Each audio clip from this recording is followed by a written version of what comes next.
And that's all I have. Thank you very much. You're welcome to stay, and if you like, the next item might be a little while. Mr. Chair, through Yes. the chair. Yes. I'd like to, through the chair, I'd like to ask the superintendent, given that we have a large number of speakers and it would be, given that there are two items that have a lot of interest, both the technology report and the charter school report, Superintendent Daly, would it be okay? Is there any urgency to the technology report, or could we postpone that to the next meeting and begin with the ACLC report? And give it its due time and interest. Then I'd make a motion that we defer the technology report to a later date. We have a motion. Do we have a second? I'll second the motion. Okay, we have a motion and a second. All those in favor, please say aye. Aye. Aye. If that's, aye. Those against? One against? Okay. Let be noted, 4 ayes, 1 nay. All right, so we will move what would have been G7, formerly G5, to a future meeting. The next item is what was formerly G6, a decision regarding the charter proposal received from the Community Learning Center schools. This item tonight, as you know, we had a public hearing regarding the new charter proposal. I would also like to note that there was a request directed to myself and the board for a postponement of this item, and I have responded that we are not interested in postponing it, but going forward with the item tonight. So on November 9th, 2007, the district received a charter proposal from Community Learning Center Schools Incorporated. The proposal describes a K-12 educational program to be known as NCLC, which is an outgrowth of the highly successful ACLC program. The new charter school would initiate a K-5 program while expanding capacity for grades 6-12 enrollment in the ACL model. To analyze the proposal, I formed an evaluation committee made up of administrative staff members as well as outside consultant Chuck Cadman. Their charge was to evaluate the NCL charter proposal in the light of current law, board policy, and the model charter school application adopted by the State Board of Education. As is the case in all charter evaluation, the final rubric was to be the criteria for denials as recited in the Charter School Act. With all due respect to the ACLC staff that authored the charter proposal, it quickly became apparent to that committee that the NCL charter proposal was seriously deficient. A summary of our initial findings presented in the format of a criteria for denial is attached to this report, and I asked Chuck Cadman, who facilitated our process, to come forward and present those findings. I am recommending that the board adopt the findings contained in this report and deny the charter proposal from the Community Learning Center. So, Mr. Cadman. Thank you, Superintendent Daly and board members. I'm going to apologize in advance. My voice is going to be a little raspy. Our granddaughters are very good about sharing whatever germs they're harboring at any given time, and that's what I'm dealing with now.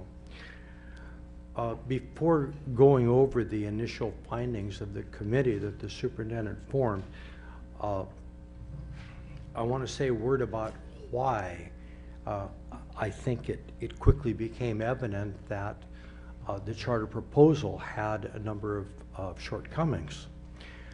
It's a very human kind of an error if you think about the fact that ACLC, very successful program, it would be natural to build a new charter proposal kind of on the shoulders of the old charter proposal. But while that is a very human way to go about it, it doesn't work. It doesn't work for 3 reasons. First of all, every charter proposal has to stand entirely on its own. It is a contract between the charter school applicants and the school district. You cannot incorporate by reference practices that are written in another charter or in another MOU and say, we're going to do it the same way. Because there is no way for accountability to obtain to something written in another document. I mean, obviously, if the other school, if ACLC in this case, begins to do something different, then what does that mean for the new charter? That's reason number one, you can't piggyback one charter on another. Reason number two is ACLC is a very dependent charter school.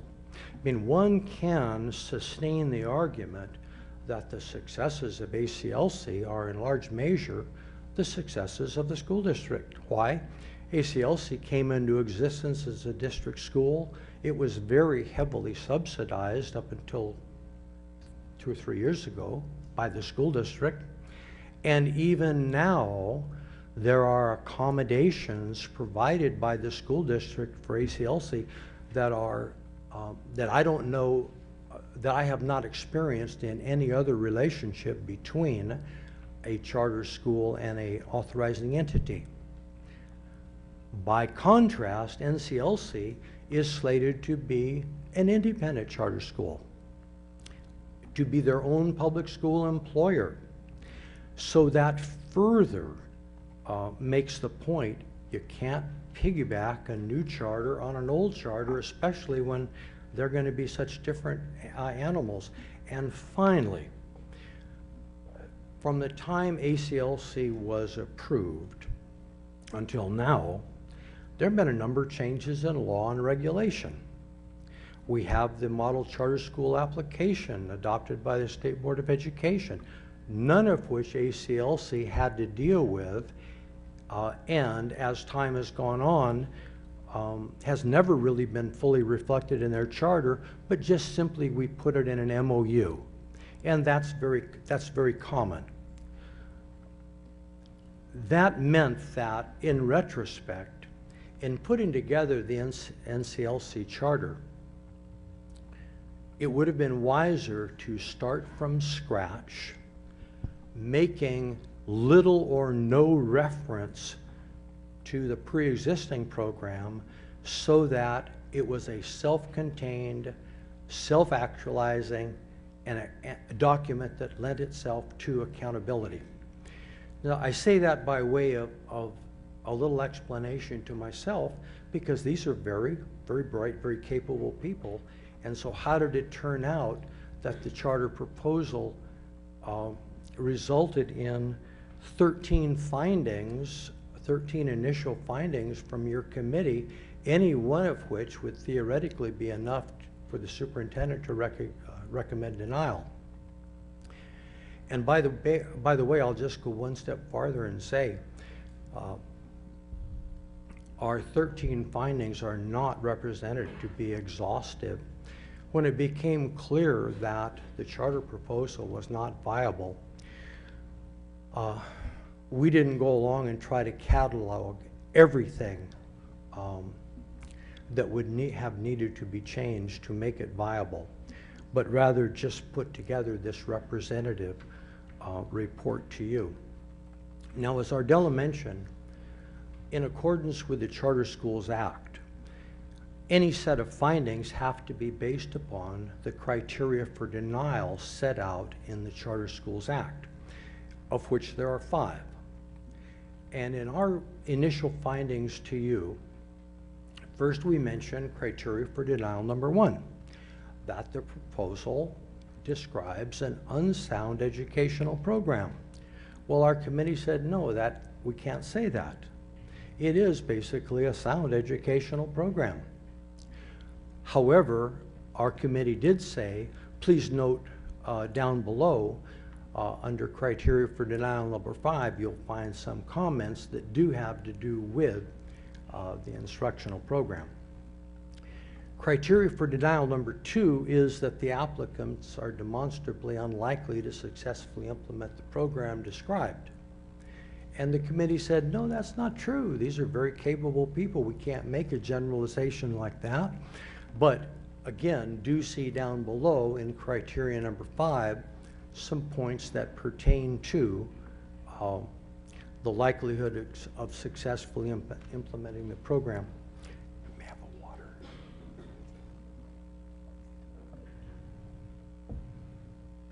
Criteria for denial number 3 is that the proposal didn't include enough signatures, and in fact it does, so that's a moot point. Criteria for denial number 4 is that the proposal didn't include the necessary affirmations regarding non-discriminatory operations, and again, it does include the necessary affirmations. So all 13 of the findings come down to criteria for denial number 5. That criteria for denial in the law says that the proposal did not include reasonably comprehensive descriptions of the following. And then if you had a copy of the Charter Schools Act in front of you, you would see after that colon, there's a list of what we call the required elements. There's 16 of them in number, A through P. All 13 of our findings then have to do with the fact that we believe that that in these 13 instances, the narrative did not include a reasonably comprehensive description. And that's what I'd like to quickly go over now. Required element A has to do with the educational program, and our the first of our initial findings has to do with the fact that the NCLC program, the NCLC proposal assumes that they should be able to, based upon wording in the ACLC operating agreement, assuming that the same agreement would be made whereby NCLC students would be able to take classes on the comprehensive high school campus. That's an example of a mistake of trying to build one charter upon another. It's highly speculative whether in fact that would be true, if for no other reason than the geographical issues, whereas ACLC is in fact on the Encinal campus. The second of our findings has to do with the facility issue. Now, the Charter Schools Act assumes that a charter proposal will talk about the suitability of the prospective facility. In this case, the NCLC charter proposal does not. It simply says they'd like to be on an elementary school campus. At least there needed to be some discussion about, well, how would that work?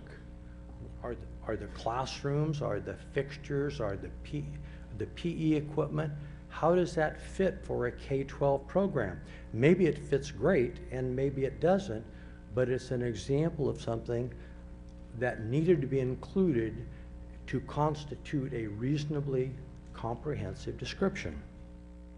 The third of our findings has to do with the fact that reference is made to the successful ACLC program, but whereas this program in the new charter would include K-5, there's virtually no detail about the K-5 program, which in fact would be required by law. The fourth of our findings has to do with staff. Now, there are clearly some stellar educational experts who teach in your elementary district who are a part of this, to be a part of this program. And the charter proposal assumed, at least as initially presented, that leaves would be granted to these folks. Well, it became clear at the public hearing that's not to be the case.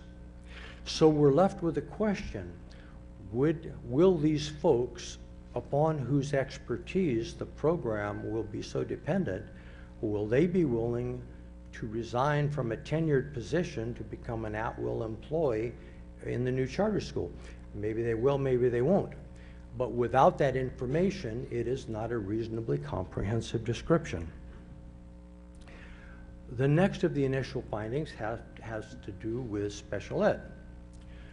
The model charter schools application requires that a charter school applicant in their narrative describes their understanding of their responsibility in the arena of special ed. Even if they take the default position of being a school within the district for purposes of special ed, the State Board of Ed says at least you need to talk about your legal understanding of what your responsibilities are in terms of identification, timelines, processes, etc., which in fact was not included in the charter proposal. There is a section in the NCLC charter regarding English language learners which says that they'll receive placement and ongoing assessment through the school district. And since in the subsequent communication from the charter school applicants, they've acknowledged that that was just an editing error, that they realized that that in fact would not be the case.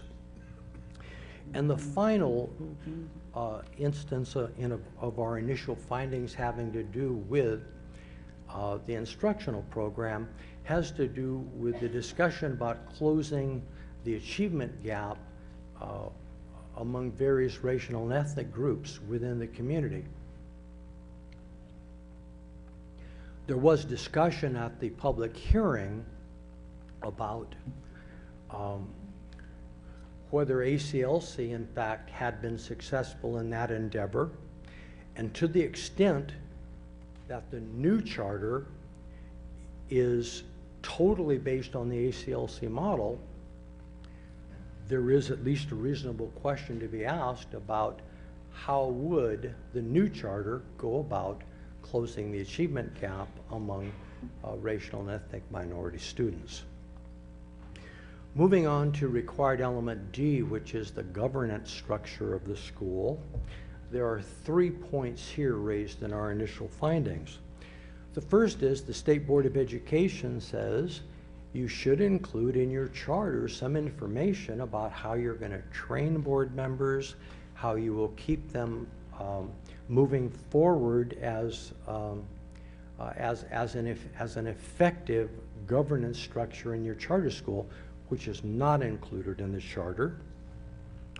Also, the model charter schools application requires that there be information about systems and processes by which a school will keep track of financial data and compile information. That is entirely lacking from the new charter proposal. Instead, they say we're going to employ EdTech and we're going to use EdTech systems.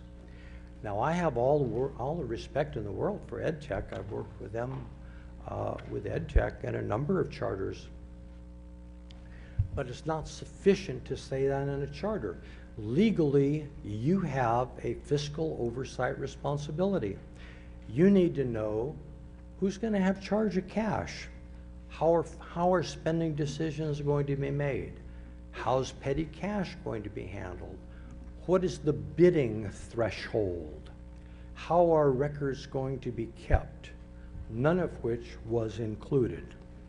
And finally, one other in that same category, the model charter schools application requires that the budget include notes which clearly describe assumptions and revenue estimates. If you ask me whether the NCLC budget balances, I would have to say to you, I don't know. And the reason I don't know is because there was no page of assumptions. Now, I don't mean to make an invidious comparison, but you're aware that the district has received a new charter proposal. I believe you have scheduled a public hearing for that 2 weeks from tonight. Well, if you look at that new charter proposal, you'll see the financial section starts with a whole page just on assumptions. Those assumptions tell us how much they're going to pay teachers, what the benefits are going to cost, how much they're going to spend on supplies and equipment. with that, which fulfills the same function that a legend in a map fulfills, a smart person like Luz, who can understand GASB 45, can look at those assumptions and say, yeah, that budget is viable, or no, that budget is not viable. At this moment, neither one of us could tell you the answer to that question. In terms of required element G, racial and ethnic balance, there was discussion at the public hearing about the student demographics at ACLC. It raised a question about how student demographics should be viewed for the proposed new charter school. And also, we noted that in the charter narrative, NCLC would not allow promotion of K-5 students who don't meet promotion requirements to move on to the secondary school. We simply raised a question about what that would mean in terms of racial and ethnic balance. And then finally, in terms of required element I, the financial audit, the law requires, as a part of your fiscal oversight, that any deficiencies in the audit be rectified to your satisfaction. And in the charter proposal, you would not be able to exercise that responsibility. And again, in the subsequent communication from NCLC, they have said that was a mistake, that they would actually welcome the financial oversight regarding errors and omissions in the audit. So those are the 13 initial findings presented by the Charter School Evaluation Committee. Superintendent Daly also communicated to me the subsequent letter from the charter school applicant, where I know they'll go into it in greater detail, but a quick summary would be to say, look, we think we covered a number of the areas which the evaluation committee said we didn't. To the degree that we didn't cover them, here's some supplementary information which perhaps could be included as an addendum. They also take issue with some of the discussion regarding racial and ethnic balance issues that came up at the public hearing. And then finally, the point that Ardella mentioned about the possibility of a mutual agreement to delay the vote on the charter proposal, during which time the charter applicants would meet with staff members to work out any issues that were necessary to make the charter proposal viable. I mentioned to the superintendent that while boards of education can do whatever they want to, that would be rare for 2 or 3 reasons. The first is, the notion is that it is the responsibility of the charter school applicant to put together a viable charter proposal, not the responsibility of staff to meet with them and to help make that happen. Because see, that sets up a really difficult situation for Board of Education. If in fact your superintendent or your superintendent's designees sit down and work out changes in the charter, and then it comes back in 30 days to you, it puts you in a very awkward situation regarding the decision to approve or deny. And it also puts the charter school applicant in a difficult position, because if in fact you still deny, the charter school applicant says, wait, we did exactly what your employees told us to do.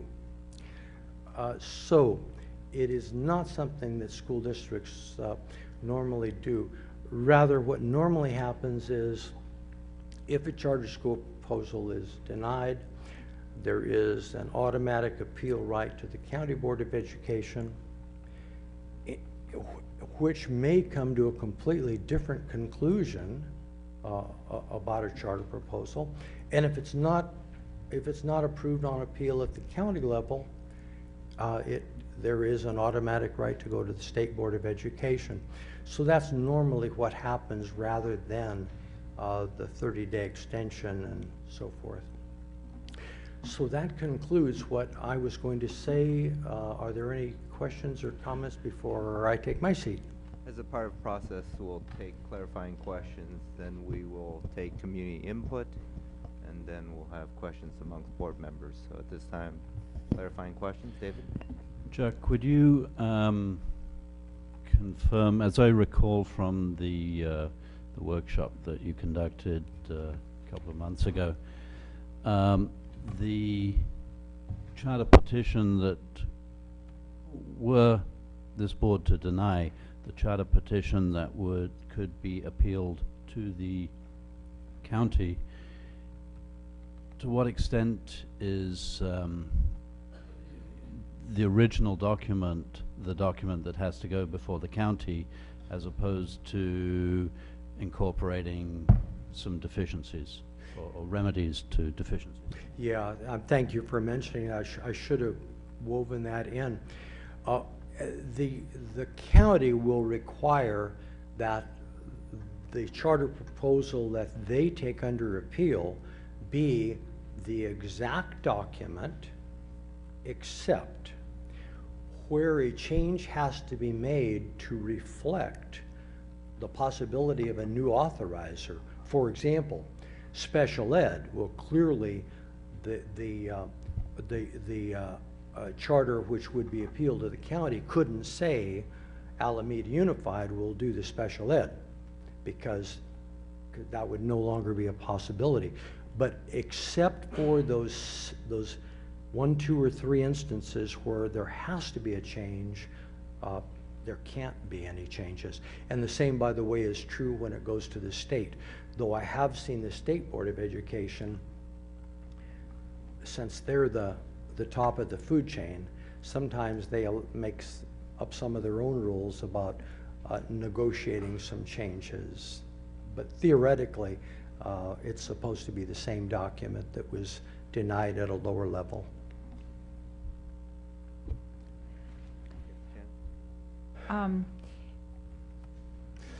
In terms of what is, if it is denied, is there a form that we fill out, or is it just similar to what you have here that's sent on?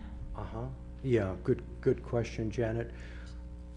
The Charter Schools Act says, Charter School Act is written in the positive. It says you will approve a charter unless you make one or more findings, and those findings will be in writing based upon the criteria for denial that we just went over.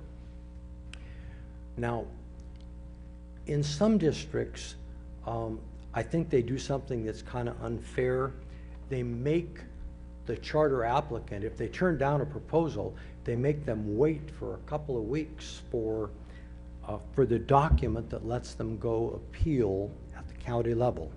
So what we do in those occasions that a charter proposal is going to be turned down, we put the initial findings in writing. And if it is your decision tonight to deny the charter, then the report that you have in front of you would in fact constitute the findings, and if that is your decision, a motion could just be to deny the charter based upon the findings contained in the memo of such and such a date, or And that's actually the recommendation that I've made, that it be adopted that way, if you so choose. And in fairness, I want to say this too, Janet. Let's say that of these 13 findings, maybe 2 of them you don't agree with. So a person could certainly say, based upon the initial findings in such and such a memo, except item number 2 under required element A or something like that, which would allow Kathleen the next day to produce a document where the findings that are not included in your motion would be excised.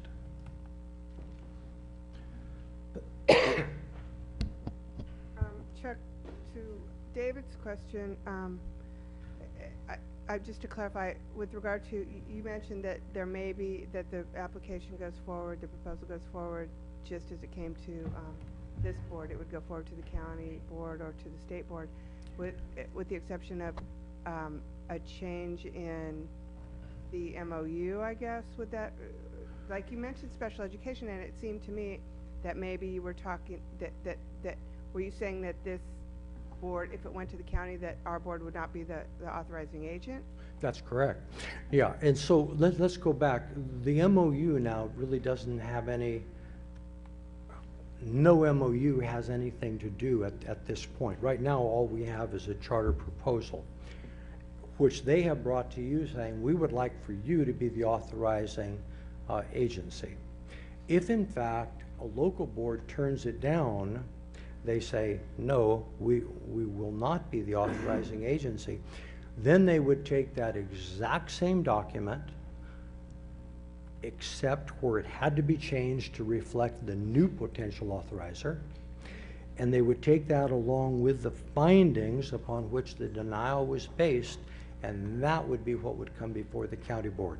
Would that change the relationship, if the county board approved it, would that change the relationship between this board and the charter that was approved?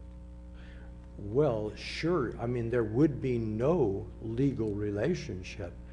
If the county board approves the charter, there is no legal relationship between the school district and the charter that's been approved on appeal. Though do recall, a different arena is Prop 39 facilities. Prop 39 facility rights do not devolve around the issue of who granted the charter. They devolve based on where the kids live. So that's the one thing that is unchanged. And so my other question is that when could the charter reapply, either within for the same program with a different application, or how many Reapply. opportunities do they have? Reapply. If this is denied, could they come back next month and say we have another charter proposal? Back to you? Yes, in fact. Yeah, the law is silent on that issue. Hypothetically, they could come back tomorrow morning with a new proposal at the district level. Thanks. Okay. Mike, any questions? Okay, at this time, clearly this is a popular topic. We're going to be here, if everyone speaks their full 3 minutes, we'll be here till past 11 o'clock. Wow. So as a courtesy to all speakers, try to keep your messages as timely as possible, and we'd all appreciate it. Yes?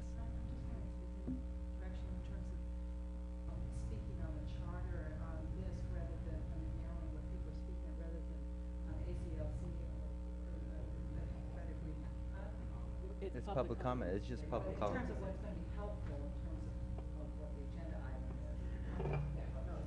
Public comment. So again, I'll just point out again the green, yellow, red lights. Green is start of the 3-minute time. Yellow is you have 30 seconds remaining. The red will be the 3-minute time limit. So the first speaker will be Jess Stevens.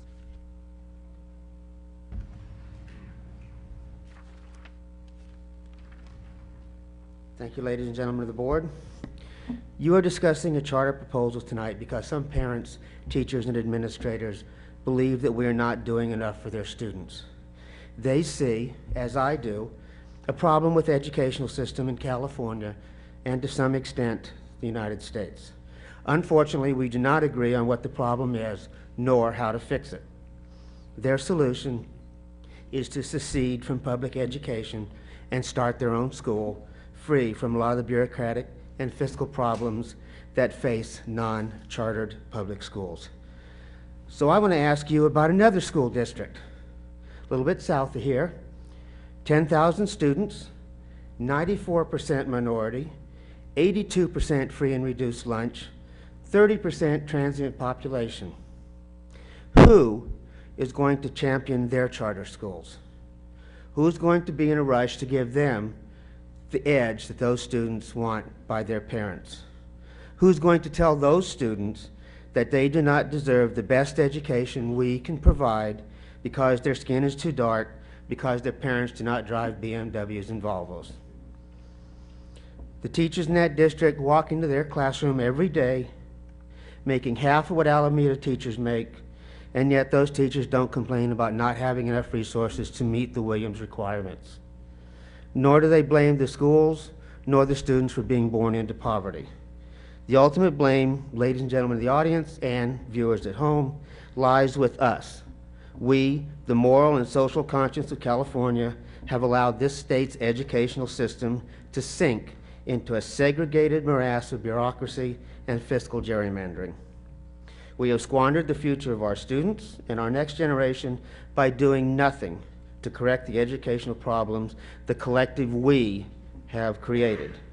California is the 6th largest economy in the world, and yet we have gone from being #1 in education to being number 34. At that time, the United States has gone from being #1 to being number 24 of the world's 30th economies. We are in the bottom half of the bottom half. Under the best of circumstances, I do not personally support charter schools. They do nothing to fix the underlying problems of equity and only serve to exacerbate the problems of funding and accountability. If all of us really want quality education, then let's fix the system for everyone, not just the few. I urge you tomorrow, as everyone sends emails and text messages to each other regarding this meeting, to send copies of those text messages to your legislators, to your congressmen, to your senators, to everybody you can find with an email address. Let us take a page from Patty Chayefsky and Peter Finch.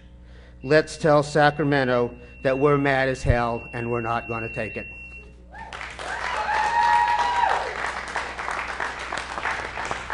Thank you. Barbara Kahn?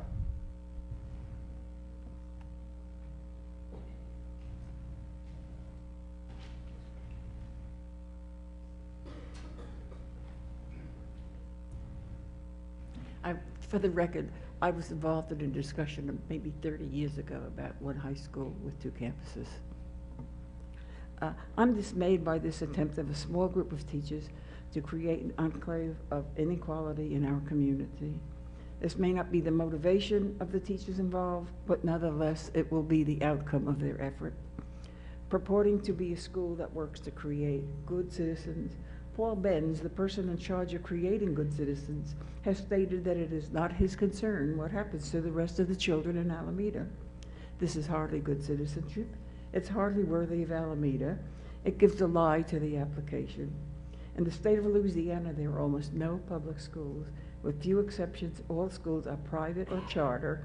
Only the poorest, neediest children attend public schools through this thinly veiled privatization or ghettoization of public education. I'm part of a group of women called the Brown Bags, women who have been passionate about public education and about Alameda schools for over 40 years.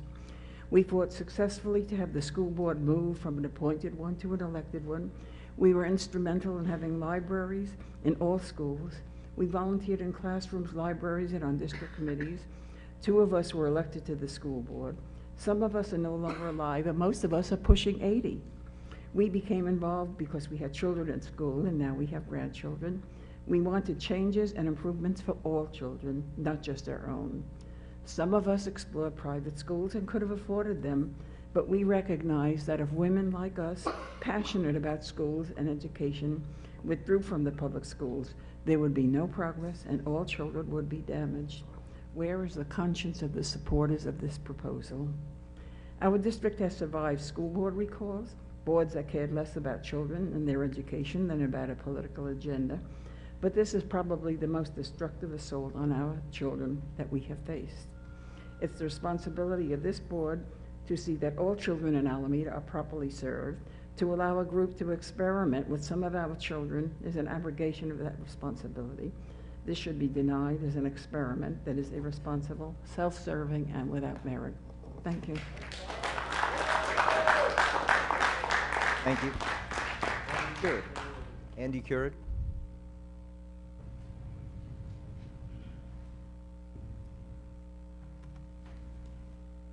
Hello.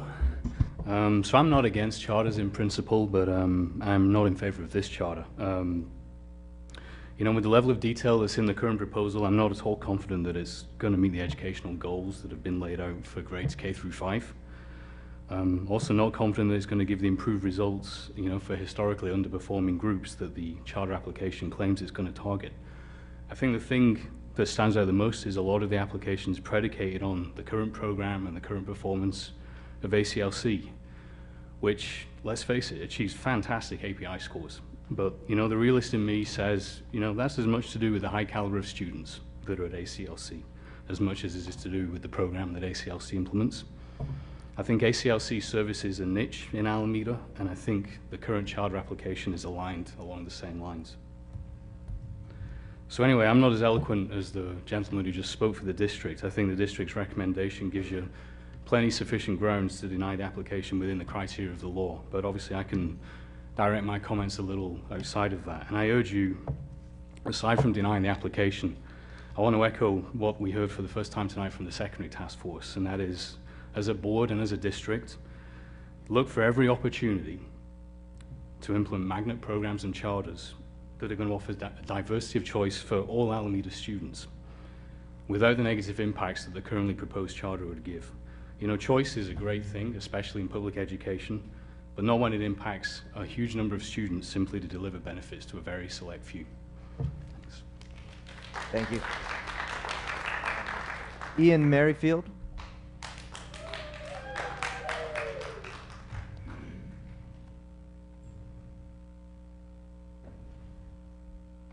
Good evening. My name is Ian Merrifield, and I am Encinal High School's student body president. I'm here tonight for two reasons. First of all, I feel it's my responsibility to speak out against a charter that will adversely affect not only Encinal students, but students throughout the district. While I admire and commend the desire to provide means of alternative education, it should not come at the expense of the rest of the district's students. While I understand that you cannot legally deny this charter because of economic feasibility, I am hoping that these arguments will persuade you to find other means of denying it. Secondly, I am here because Bill Sonneman, Encinal's beloved former principal, asked that a student read a letter that he wrote regarding the proposed charter. He couldn't be here tonight because he's in San Diego visiting his daughter and his new baby grandson. Board members, as the former principal of Encinal High School for 6 years, I experienced firsthand the relationship between EHS and ACLC. It was strained at best. I always welcomed the ACLC students as they took classes, mostly AP and world languages, played on athletic teams, and participated in a myriad of EHS school activities. However, the ACLC adult leadership fully took advantage of all EHS offered, picking and choosing to meet their needs. They used a threat of Proposition 39 and litigation to get what they wanted. I struggled with ACLC, never stating publicly my displeasure with the charter school. The Alameda community does not need a new charter that fully embraces the tenet of Proposition 39 that states that a charter is exempt from most state laws and regulations. A new charter would negatively impact the AUSD neighborhood school policy. Our district is losing enrollment. We do not need to lose more. We should be working to market and showcase our existing schools to the public under a model of continual improvement and innovation, not supporting a new charter. Therefore, as the parent of 3 public school graduates, an Alameda resident, and a former AUSD administrator, I heartily oppose the approval of the proposed K-12 charter, and I encourage your no vote. Bill Sonneman. Members of the board, I encourage you as you make your vote tonight to very seriously consider the effects that this charter will have on the rest of our district's students. The board's mission to put students first implies a utilitarian objective, ensuring the greatest good for the greatest number of Alameda students. Regardless of how fantastic this proposed charter could be, and I believe it's been established that this is at best a gamble, The negative impacts that this charter would have on the greater Alameda student population greatly outweigh the benefits for the much smaller number of students at NCLC. Tonight, you will hear many ACLC students and staff members singing the praises of this proposed charter. However, there will be another group of NCNL students speaking tonight, hopefully helping you to put a face with the students who will be adversely affected by this charter. I urge you to vote no. All right. Next speaker's slip says NCNL students.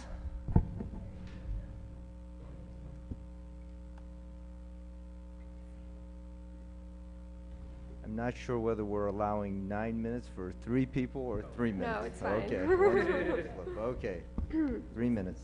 Thank you.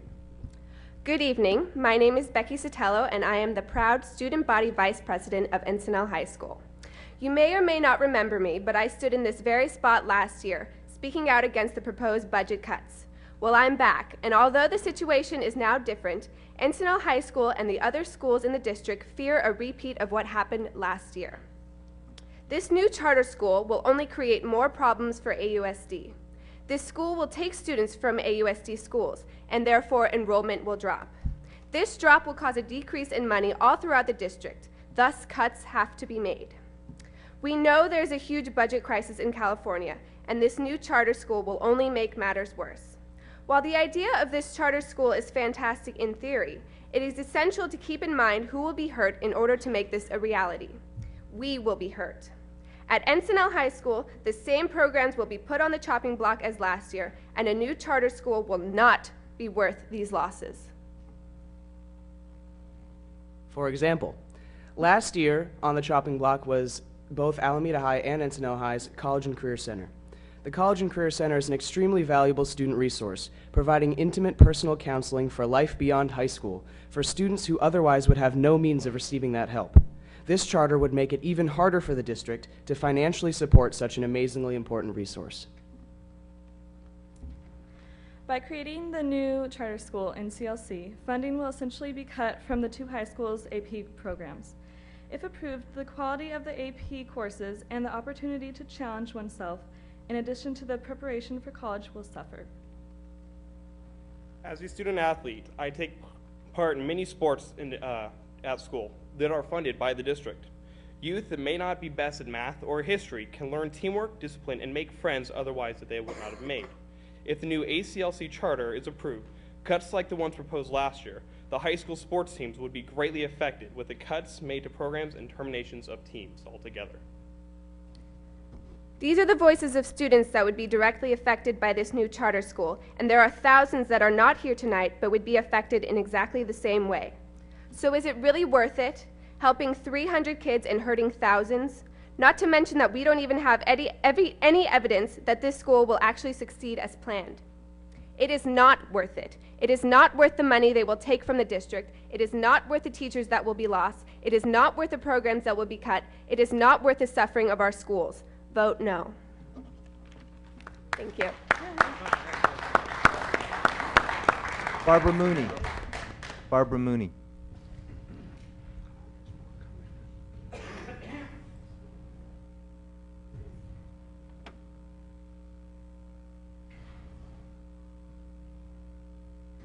I am once again here asking you to deny the charter for the NCLC and for the extension. With all of the information that has become clear through this process, there's no denying they are a selective private school. We do not have a voucher system in the state, and you cannot fund a private institution. More importantly, they are not an educational model to be copied. A very wise person put on the internet, they have not built a better educational mousetrap. They have nothing in their application lays groundwork for any more of the same, with the exception of the fact that they couldn't constantly take credit for what NCNL teachers actually do. Maybe they should open up a school focusing on magic, for all they seem to understand is smoke and mirrors. Ashley Jones.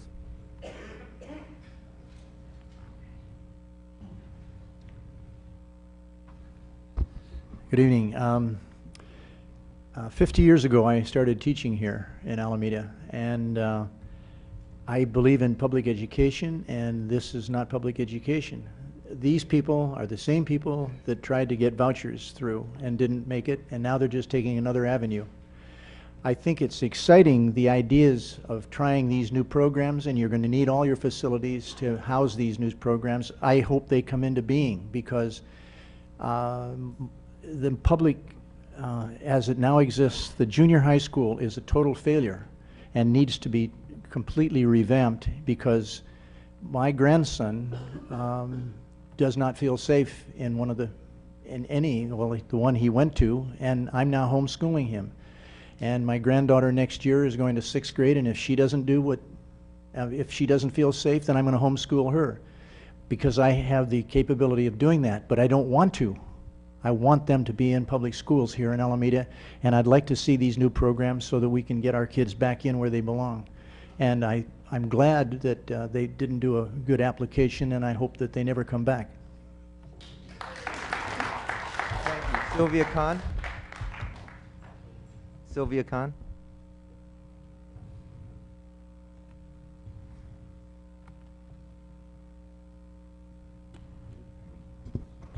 My name is Sylvia Khan, and I've been an educator in the Alameda Unified School District since 1990. I am also the product of West End Alameda schools, having attended Payton, Chipman, and graduated from Encinal High School. During my career with the district, I have designed 2 programs, most recently Bravo. I was also instrumental in the dissolution of the small learning communities at Chipman, including Bravo. Why? Because we were not closing the achievement gap. Although our Caucasian students from educated homes were thriving, other students were not. I signed on to teach all children, and in good conscience could not participate in something called public education at the expense of anyone's child. As the Title I coordinator for both Wood and Chipman and the district SIM reform coordinator, I am proud of the work being done by my colleagues. As a parent of a student at a West End school, my child is receiving an excellent education, as he will when I proudly enroll him at Chipman Middle School in 2 years. I'm here to say that as a Chipman alum, neighborhood resident, and staff member, I'm offended that ACLC has the audacity to claim that in any way they currently serve a representative body of Chipman students, and that they are now eager, after 15 years, to serve more. It takes nerve to make the bold and baseless claims that the proponents of ACLC and the new charter have made. Nerve and the inability to admit one is racist and classist. Please, as a parent, educator, and resident of the West End, we do not need a school where a 15-year red track record is of serving those who are already advantaged. Vote no to deny this charter and a 30-day extension to go back to the drawing board. Thank you. Vicki Smith. Vicki Smith.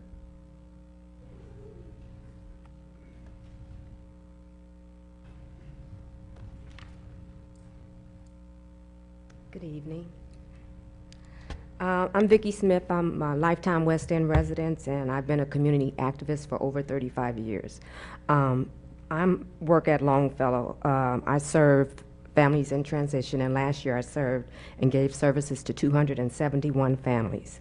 And this is the first time in 2 years that I've had a home, a place.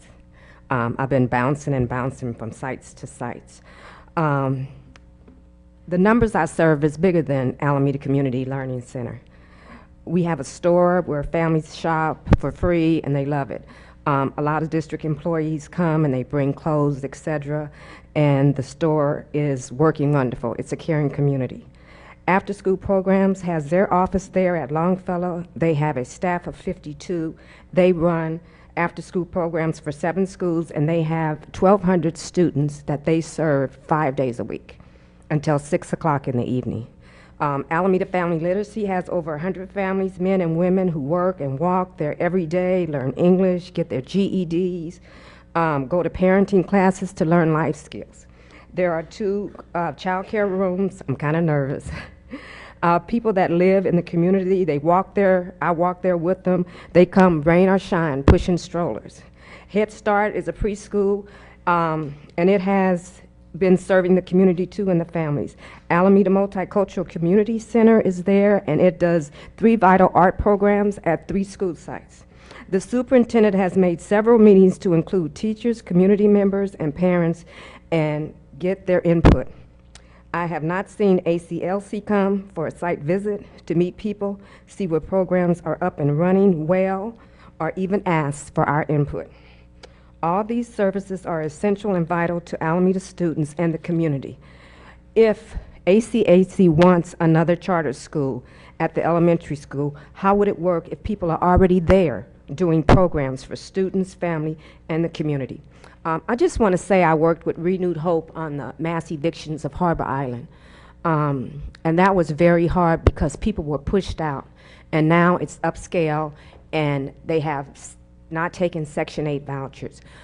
Who's going to be pushed out for this charter school?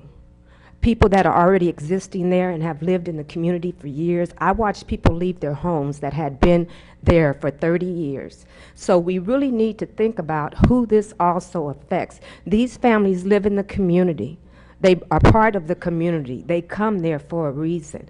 And who's gonna be pushed out if they want to be at an elementary school? And how can you use space that's already being used?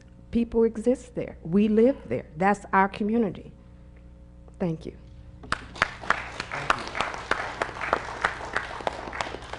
Mafi Good.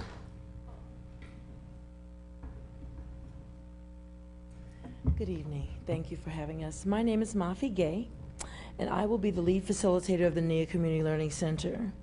As the leader of NIA, we have a unique opportunity to attract a diverse student population.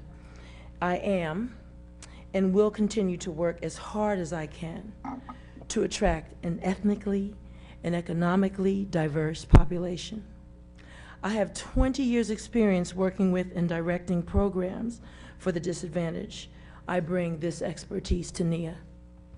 I have 23 years experience creating exciting, award-winning, and innovative education experiences. I bring this expertise to NIA. I have 6 years instructing teacher credential candidates in learner-centered facilitator methodologies. I bring this expertise to NIA. And finally, I have a lifetime of experiences as an African American learner. I bring this experience to NIA. In the spirit of awesome educational opportunities for all learners, I pledge my unwavering support of the NIA Community Learning Center. Thank you. Thank you. Adrian Lewis.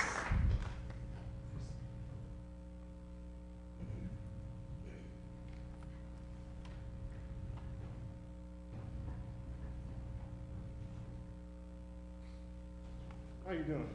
I got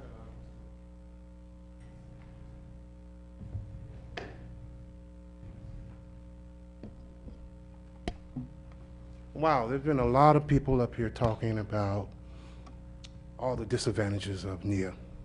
And I wanted to talk about the hope of NIA. I wanted to talk about the choices. Every student should have a right, and every parent should have a right to decide where his student goes. We get paid, we pay taxes, and we should have the right to decide where our tax money goes. And if the education system is not working, then we need to take our money and put it somewhere where it does work. And that's all I have to say.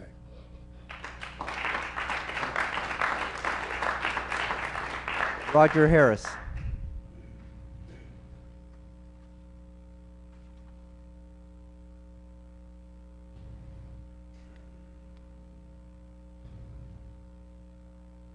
Well, hello, everyone. I, too, I've heard a lot of negative things about Alameda Community Learning Center, and I don't see any of those things.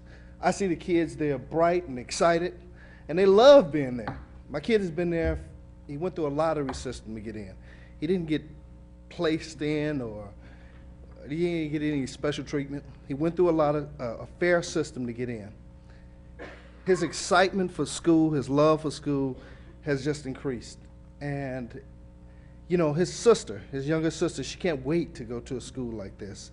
And I don't understand how a failing system in the public school system, and I'm not just talking about the East End schools of Alameda, I'm talking about a lot of the schools that don't receive the same type of funding as the East End schools, a lot of the alums and a lot of the charitable contributions. Last year I went to Lincoln, and I sat there as they were doing their presentation and orientation, and just the money they were raising above some of the West End schools. And we talk about what's fair and not fair. If you're not in that district or in that location, you can't go to that school. But here we have ACLC with a lot of highly educated facilitators and teachers who are actually pouring themselves in the school and love it. I've seen public schools where teachers can't wait to go home. There's nothing given back to those 35 kids they got in their class. It's just they're tired. And that's not the case for all the teachers. But here I see, you know, 12 students per class, and the teachers actually giving their hearts. I see teachers receiving awards for some of the best educators in the state of California. And we're talking about this as, or at least the comments I've heard here tonight, as a bad situation. I think that's crazy. I think you guys need to really sit down and relook at what NIA could provide. And I like some of the things that Adrian just said about the hope. And I think that's what it's all about. I think anytime you're dealing with education, you're dealing with hope, because that hope is the future of the young kids that's coming up today. I appreciate the zeal of some of the kids over at the Encinal, and I understand how they feel, but that money that's sitting there doesn't necessarily belong to just the current system. It belongs to folks who want to make that choice of placing their children in an alternative system, and I think that needs to be looked at. Thank you guys for your time. Thank you. Judy Blank. Judy Blank.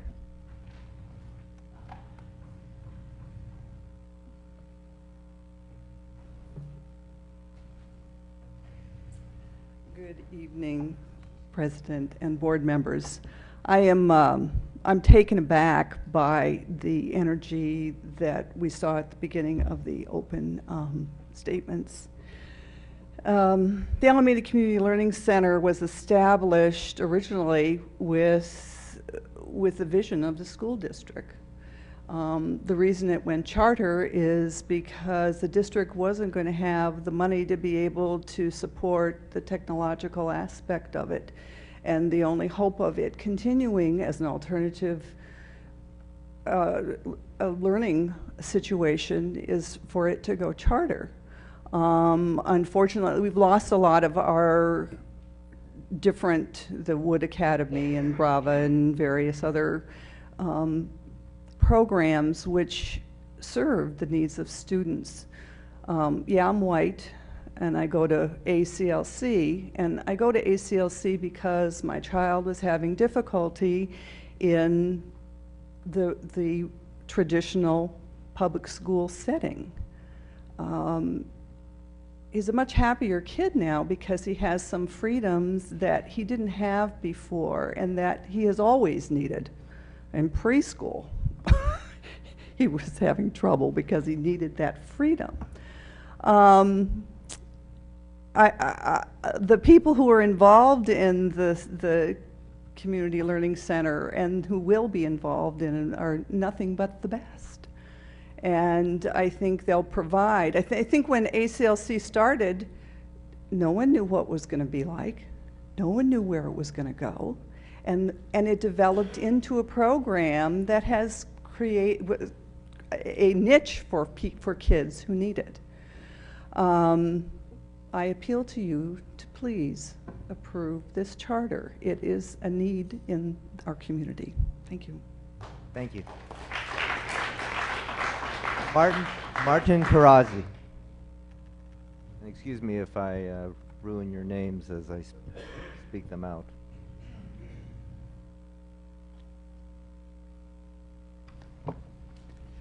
Martin Karazi, thank you for inviting me up.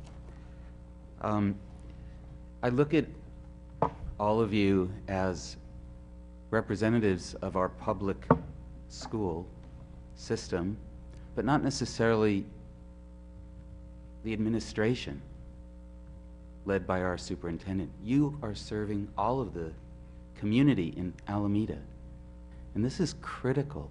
I want you to be representing my view.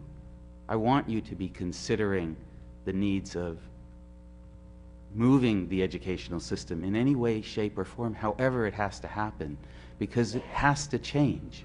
And change is always hard, but it takes vision, it takes leadership, it takes being strong to provide that vision that needs to go forward.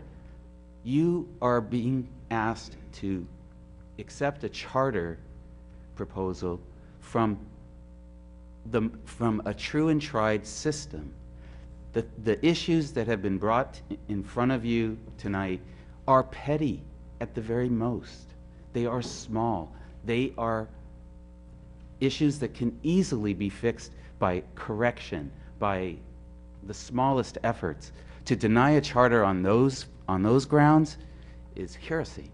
It's absolutely would be a bad reflection on your vision and your leadership. And I strongly recommend that you reconsider any kind of denial for this charter. I've heard a lot tonight. People have used this as an opportunity to come up and talk to you about their pet issues, such as vouchers for schools. We're not talking about that. That's not our discussion tonight, but they're using it for that opportunity. They're talking to you how much they don't approve of private school education and disproportionate allocations to different groups. This is a public school, and I see it only working in Alameda well if you, as a board in Alameda, says yes to it. Any other authority granting this charter will not have the same effect on our children as it will if you, as a community member, says, yes, we want this. I don't think that it makes sense for Alameda County to be granting your and my kids this charter. You must do this. This is your time and your ability and your moment to say, I am looking at you, administration of AUSD, to work with these people, to blend them into the schools so that they can get advantages that occur also in the other schools in this community, whether that's a college, whether that's a athletic program. We want to be able to walk through those barriers. Don't create them by denying this charter today. Thank you. Thank you. Greg Conlon. Greg Conlon.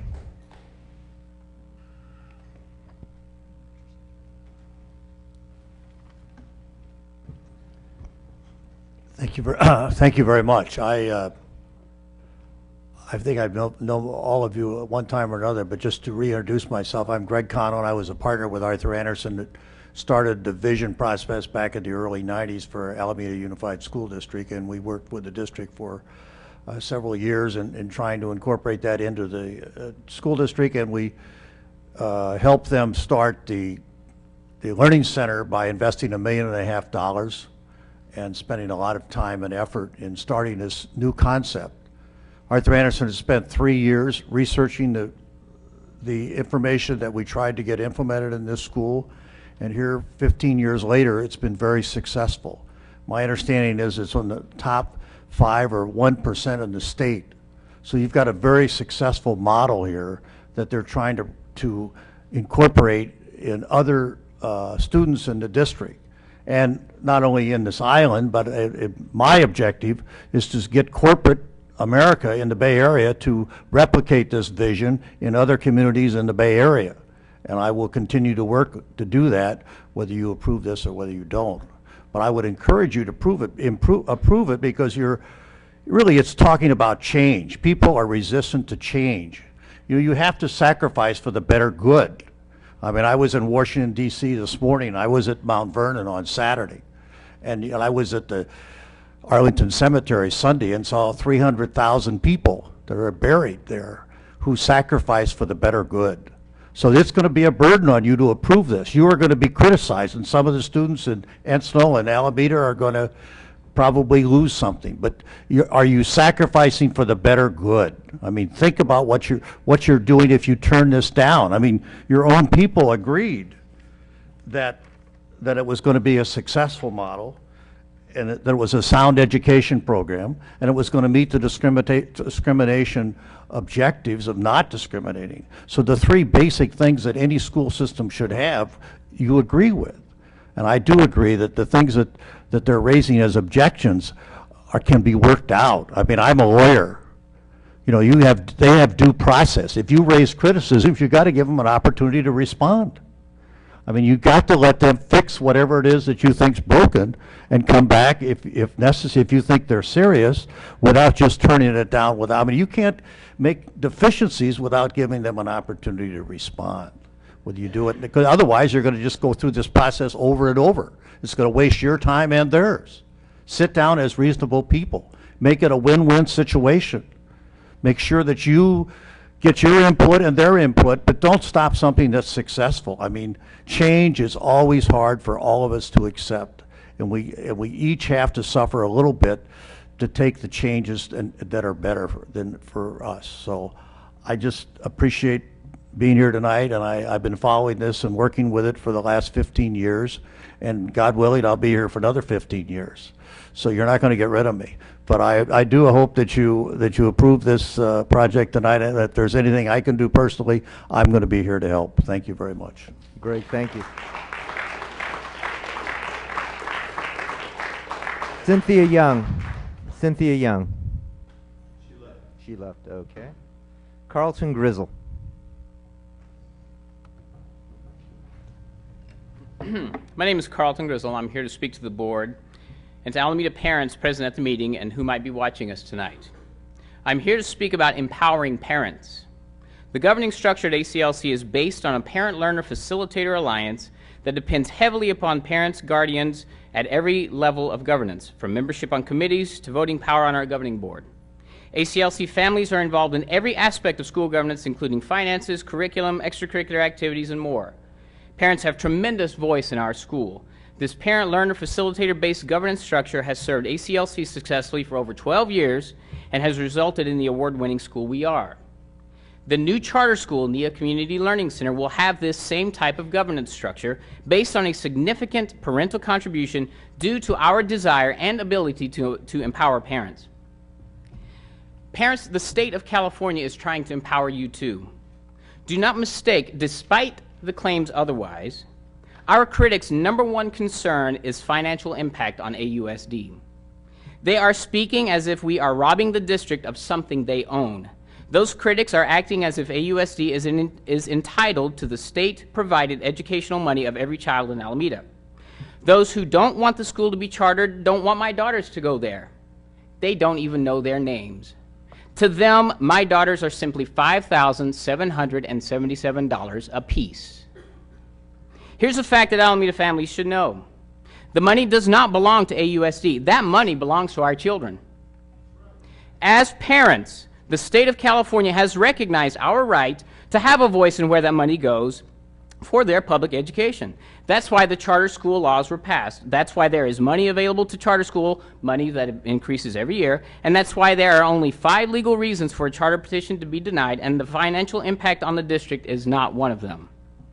Finally, many may not know this, but AUSD and the Board of Education has set precedent in empowering parents by giving them the choice to send their children to schools where they will be served best. Last year, the AUSD Commission demographic study indicated that there were nearly 500 students from other districts, the majority of which are from Oakland, attending Alameda schools. AUSD and the board recognize the importance of giving Oakland parents a choice, regardless of the more than $2 million per year that Oakland Unified is not receiving. Despite Oakland's financial troubles, AUSD and the board have recognized the importance of choice of Oakland residents who have chosen not to give their children's educational money to Oakland Unified, but have instead brought their money to Alameda. They understand that the financial impact of taking 500 students from OUSD is irrelevant compared to empowering parents to have choice. We are prepared to create another charter where parents will be empowered, and we want to create it in a district where we have a board of education in favor of educational choice for an entirely different city. My hope is that the board will be in favor of empowering families to have choice in their own community. And by the way, that petition you received, Mr. Schaff, is nearly 300 signatures of parents who believe in power of choice here in Alameda. Thank you. Thank you. Brian Rodriguez.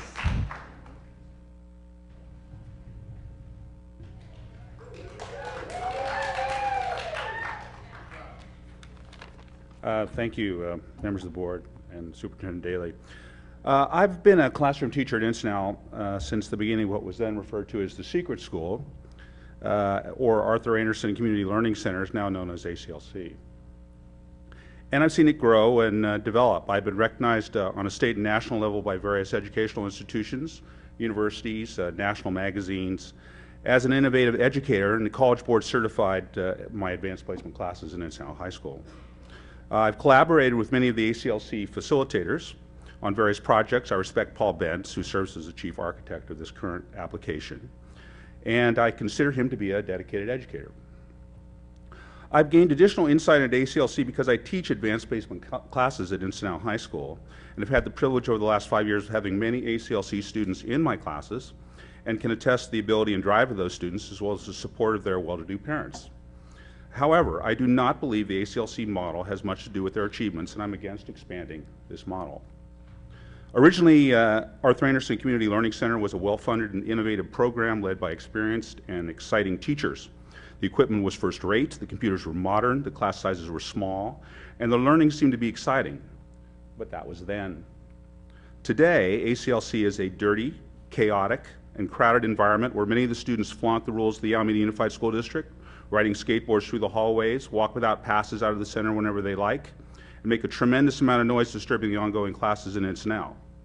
As a parent, I often wonder if parents actually see what's going on over there as students sprawl on couches, tune out the world on headphones, play hide and seek in the parking lot. With few exceptions, the higher level learning, as well as the physical and social needs of the students, are outsourced by ACLC. And what educational advantages are there in this innovative program? The ACLC advanced students take AP classes at Encinal, our school, and any of our 12 AP classes, or go to Alameda Junior College. That is exactly the same as students at Alameda High School or Encinal High School. For physical education, they go to the old Navy base. For music, they take band, drama, choir, guitar at Encinal. To play sports, they play on Encinal sports teams. For social needs, they attend our assemblies and dances. The classes taken in the center are basic mixed grade levels, which leads to mixed results. The honors classes given at the center are not recognized by the UC system, and they teach no AP classes as they lack certification by the College Board. However, the clear success of the ACLC program is that they've been able to maintain high standardized test scores by selective admissions, and a clear failure to serve Alameda's large population of English language learners, Asians, blacks, Hispanics, or the developmentally disabled who go to school at the rest of the schools in Alameda. The student population does not represent the west end of Alameda or Alameda High School. The lottery system currently employed by ACLC has not worked to diversify ACLC, despite claims of de facto neutrality, as the majority of the students at ACLC are white and privileged. I do not think this is the model for a distinguished school, and I urge you to turn down this application. Thank you. Jacob Powell.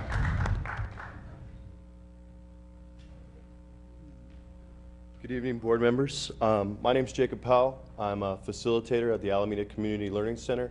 I teach American government economics, modern world history, U.S. history, ancient world history in the 6th grade, physical education at the middle school. I do the technology, and I also teach a technology class. I've worked at the middle school level and the high school level for 10 years, and I have been at ACLC for 4. On top of the classes that I teach, I'm also on the program evaluation committee, which is made up of learners, facilitators, and parents.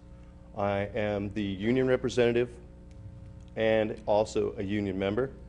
I'm also a member of the Alameda County Teacher Leadership Cadre in social science.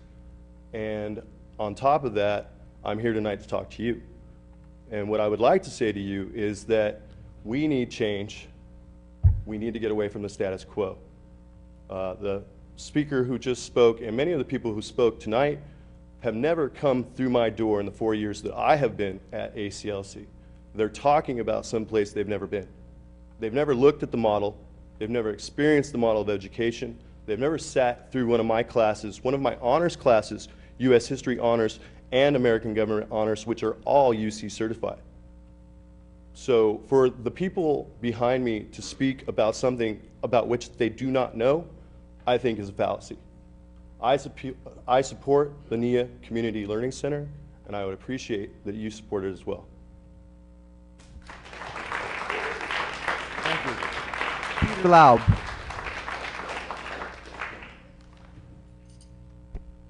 Hello, I'm Peter Laub, and I work at EdTech. We provide business service charter schools around California, including about 15 in the Bay Area. We worked on the budget with the developers, and I just want to take some issue with the pretty blanket statement that there were really no description of what the assumptions were, and I'm just holding them here. I'm holding the budget that was submitted right here, and every line item has a description of what the assumption is. So, I mean, if you just read across in a matrix format, you'd see general purpose K through 3, an amount, and then the assumption and where the assumption came from.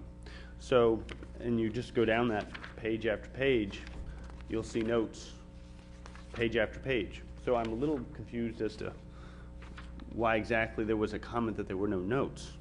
And this was a PDF, so I'm assuming that that is what was actually submitted. But in any case, I am here to answer any questions if there may be questions about the budget. I did leave my information with Luce, and I know Chuck knows how to get a hold of me.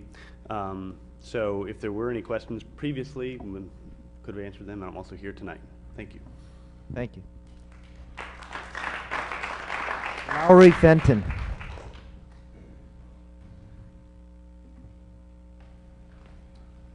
Hi, I'm Lowry Fenton. I'm the community representative on the board and a volunteer financial officer for ACLC. I'm here tonight to talk to you about our planned role in the community and to give you a little bit of financial information. We recognize that ACLC was started originally to provide an innovative educational program on the West End. We have provided an innovative educational program. We've had successful test scores, and we've served some West End students. But the only way that we can serve more, that we can bring our choice to more people in the West End, is to be allowed to expand. The ethnic mix that we have now has been about the same for the last 5 years. We're close to the district percentages in African American and Pacific Islanders. We are over the percentages for Caucasians, and we're under for Asians and Hispanics. Like other Alameda public schools, we give sibling preference. And so only about 10% of our learners can be new each year. With the required random lottery, it's hard for us to move the mix with just the school we have now. But with an expanded opportunity in NIA Center, we can serve more West End learners. We look forward to working with the district to do rigorous analysis of the impact of our educational model. I don't think that was 3 minutes, so please continue. Do we have high test scores and a smaller achievement gap because of the people we attract, or because of our longer school day, or the commitment of our facilitators?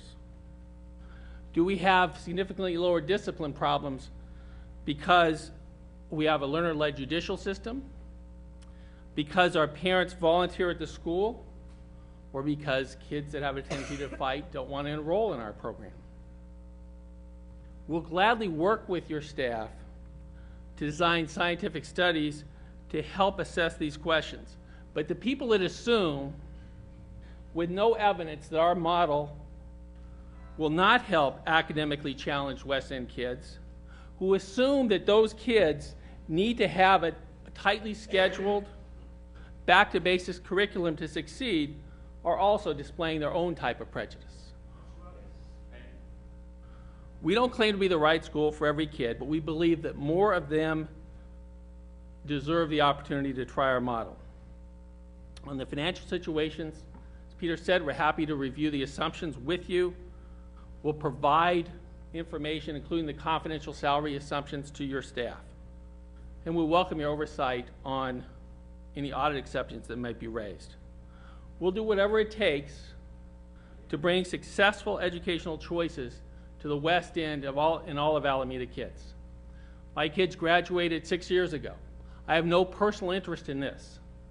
Our school would be fine the way it is without growth. But our educators, our community are committed to expanding the number of people that we can serve. And that's why we ask you to approve this charter. Thank you. Thank you. James Venable.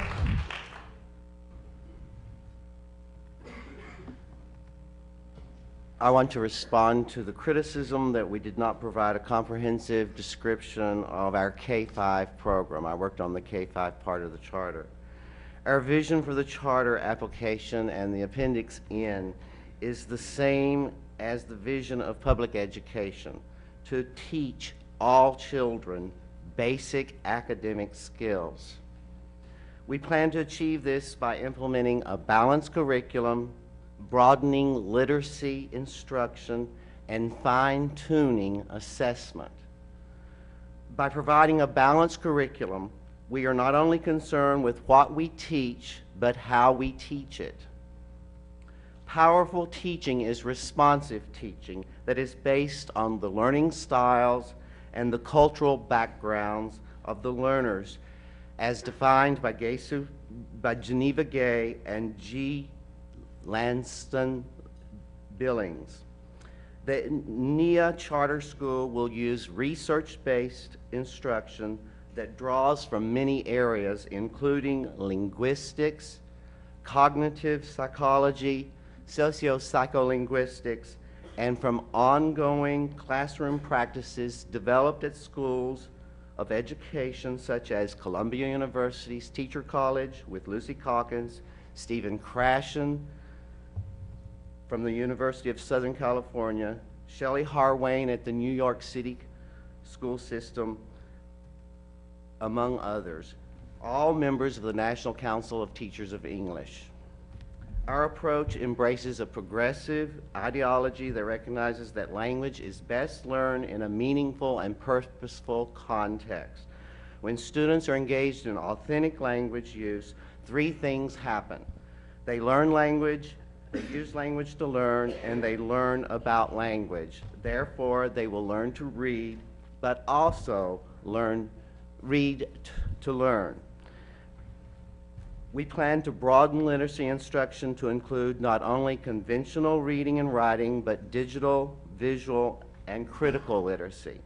We believe for a child to be successful in the 21st century, she must know how to use these literacy skills. We will fine-tune assessment. Yes, we will use traditional measurement tools for accountability, but we will also use data that comes from an observational context, evaluating learners' individual processes and the products. In addition, learners will participate in the assessment process of their own learning. Finally, our vision includes hiring staff members that understand and choose to participate in this vision of educational change. Thank you. Linda McCluskey. Linda McCluskey.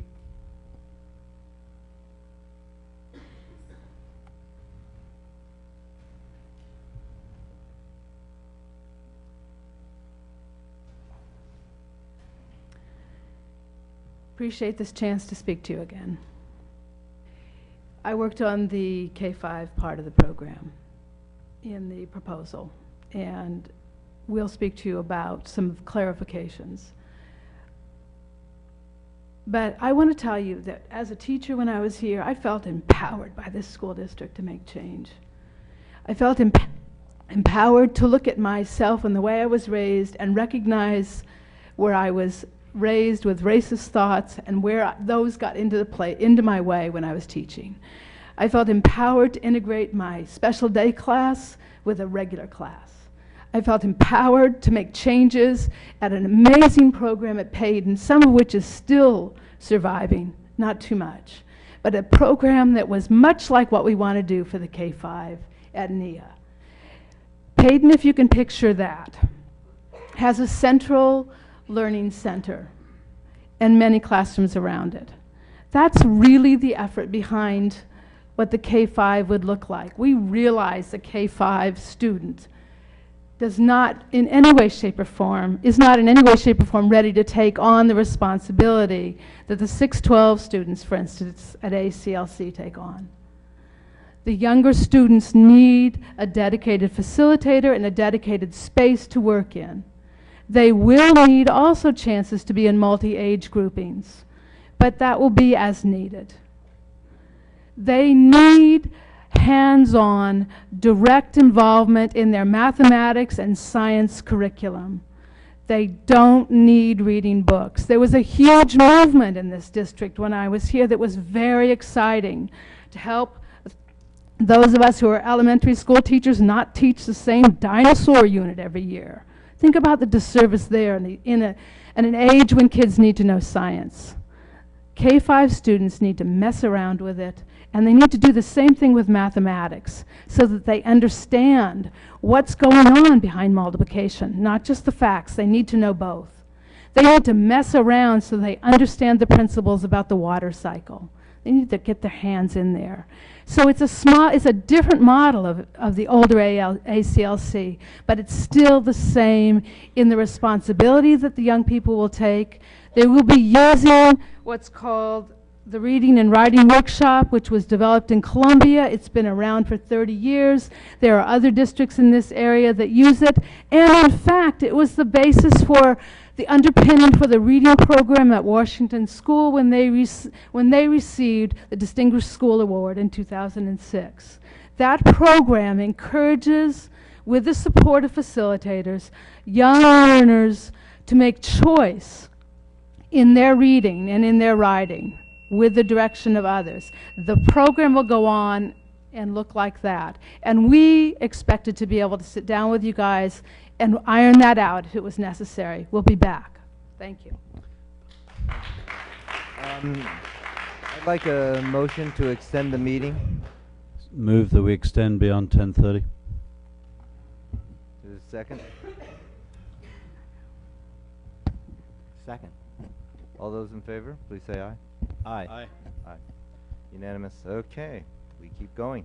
Paul Benz.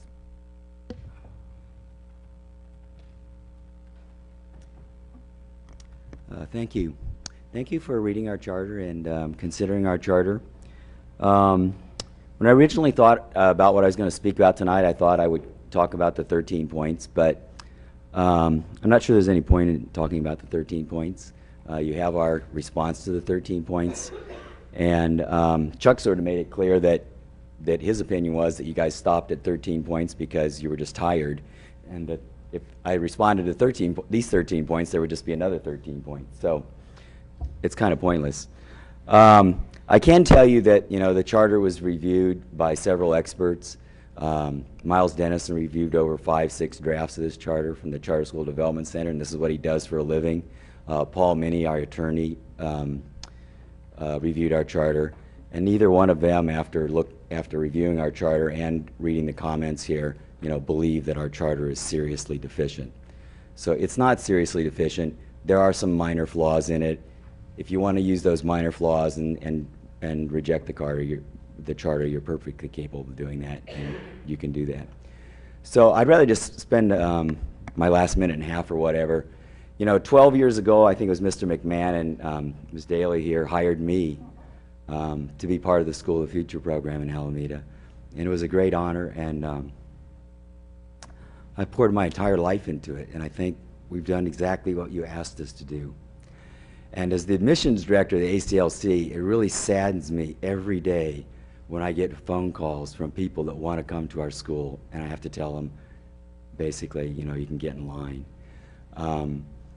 And that's just gone up and up every year. It's gone up from 100 to 120 to last year when we had our lottery. There were 175 people left.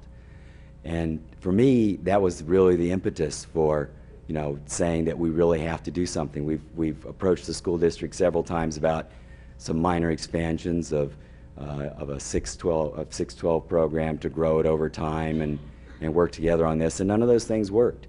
So for me personally, there was just a tipping point where it was like, I can't keep doing this, and I can't keep telling people that you can't have this. You know, everybody else can have it. You're just not one of the lucky ones. I'm sorry. So I'd like you to, you know, seriously consider that, because you're not saying no to me tonight. You know, I still got a job. I'll still dream up at the next scheme. I'll still fight for this battle every day until I retire.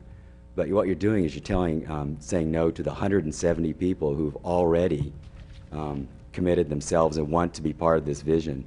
And it's really about, you know, them. I mean, if they want to do it, they should be able, this is an opportunity for them. And I'd like you to think about that. Thank you very much. Thank you, Paul. Yuma Uel.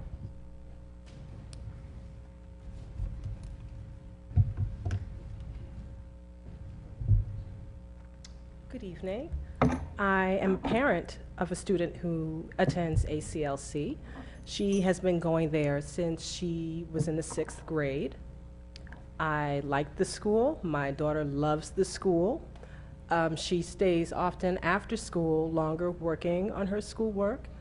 I enjoy that I can approach the teachers at any time and they can communicate with me, and I can check in with her and see what she's doing at any time. There's not a problem for me to drop by the school to make sure everything is going okay with Asia. And I am looking forward to the NIA school. I have another daughter, and I think that school would work just as well for her. And I'm in support of that school, and I hope that you will support it as well. Thank you very much. Thank you. Ron Mooney.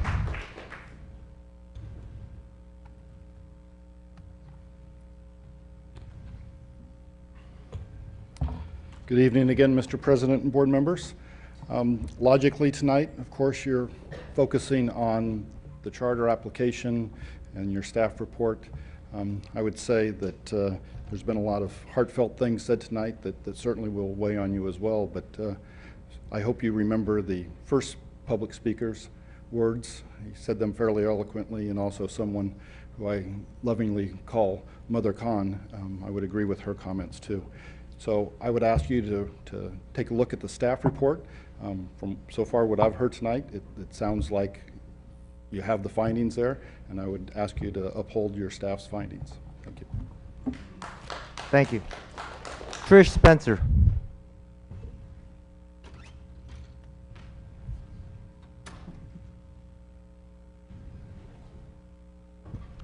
Good evening. I have 2 kids that go to Lincoln Middle School. I have one daughter that graduated from Alameda High, and I have another daughter who did attend ACLC for a short time years ago, back when Linda was there.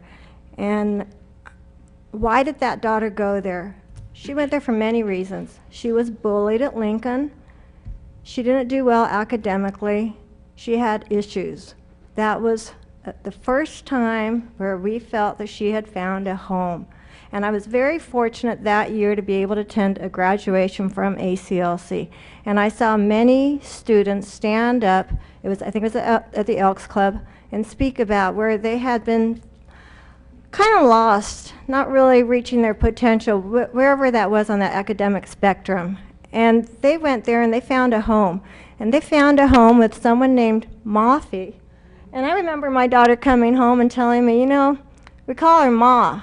And I was actually kind of offended because, wait a minute, I thought I was Mom. Well, but, you know, I try to be open-minded, and I'm like, okay, let's see how this goes. She found a home along with those other students, and they were students of color. And I think it's fascinating this evening that we had 2 African-American men join us. And I want to applaud them because I am PTA Council President. I go to PTA meetings across the city For years I've been doing this, and I got to tell you, I think this is the first time I have seen 2 African American men come to a public meeting like this. That's right. That's right. Let's give them credit.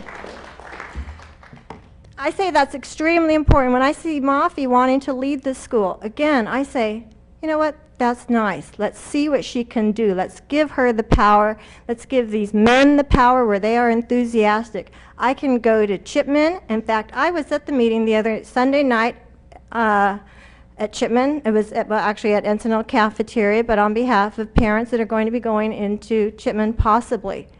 I'm thinking, how many African Americans were there? You know what? I don't think there were any. And I don't have to do this. I'm not speaking here on behalf of my children. First of all, my children are not African American. My children do go to Lincoln. They go to Alameda High. We do have options. And in fact, when one year, when another child of mine was having issues, we sent her to Grandma's house in Carmel. She was able to go there for a year. My children are privileged. I volunteer because I want to share and help these other students that don't have the opportunities that my children have. So I have to support ACLC. And I have to support it for another reason. Because these families, I'm sorry, I'm going to say one more thing. These families cannot pay the $18,500 to have their children go to private school. And when I sit across from Mr. Schaff, he can. His child can go to Julia Morgan and have opportunities. Other families don't. Thank you. Thank you. Rob Sultana?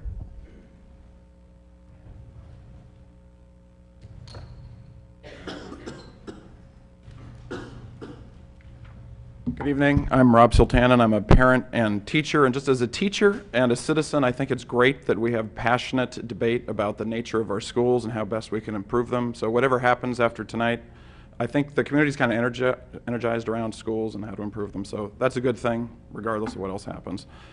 And I've spent a lot of time in the dense, complex forest of charters and law and everything involved this. So I wanted to step back and look at the trees, as some of the more recent speakers have done, and say something about public funds specifically. I believe that about 75% of Alameda households do not have school-aged children, and yet they all pay taxes and they all support the public schools because public schools provide a benefit to the entire community. Just as we pay for fire protection even if we have sprinklers in a stone house, or pay for the police if we have an alarm and a shotgun.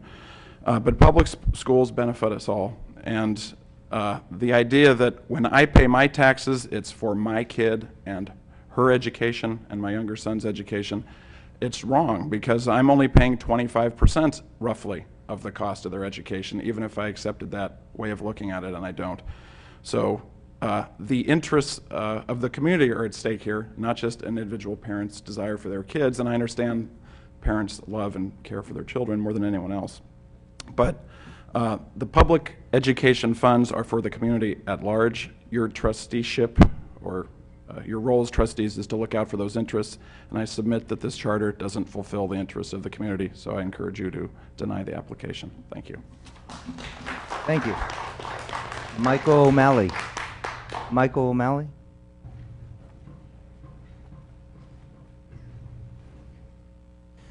Good evening.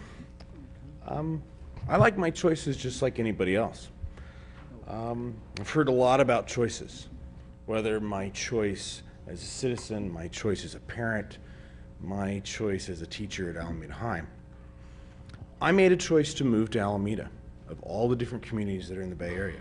I made a choice to buy a house in Alameda where there would be houses that were comparable for less money, either out of the state or out of the Bay Area. I made a choice to admit my son to an Alameda school.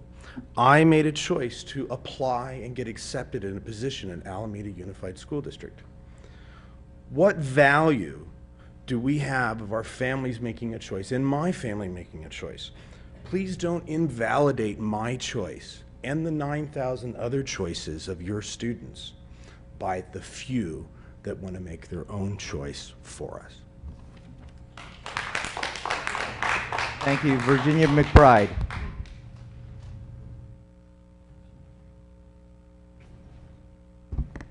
Hello, I'm Ginger McBride, and I am a learner at the Alameda Community Center.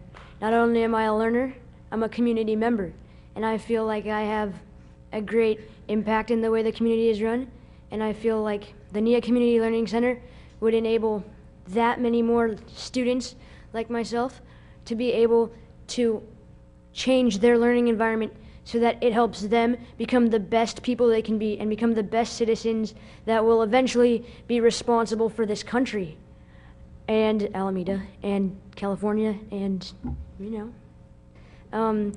A lot of people have said stuff about effects, the effects this is going to have. But a lot of the times they've been using the word effects and they've been using it in a negative way. I'm here to talk about the positive effects this is going to have. This is going to allow students like me to have that many more windows into knowledge because, you know, everyone comes in to the center or even just, you know, public schools, private schools. Everyone has their own little interests that they go out and they study until they can't learn anymore off the internet and go take classes at colleges and such to learn about these things. And then when you enter into a community, you have the opportunity to share these talents. You have the opportunity to share this knowledge so that others are benefiting from it. And I find, yes, that happens in the public school system, in the private school system, but I find and I see that it's happening more in the ACLC system, in the system that we're trying to get for NCLC. And I think that it would be wrong for people not to have the option to come here and to be able to learn about the core curriculum. And then on top of that, someone mentioned that we have intergrade classes. That happens in any school. I'm in the band at NCNL, and I greatly benefit from it. And I think that if we had a bigger school, then we could have our own band. But also, you have 7th, 8th graders, 9th graders, 10th graders, 11th graders, 12th graders, and we all add into the band, one sound. This is the Alameda community. Everyone counts. One community, one voice that basically represents us when it comes to national level. And I think that we all need to work together to get the best for everyone. Thank you. Next speaker is, Mark Irons, just want to state his opposition to the charter. Roxanne Clement.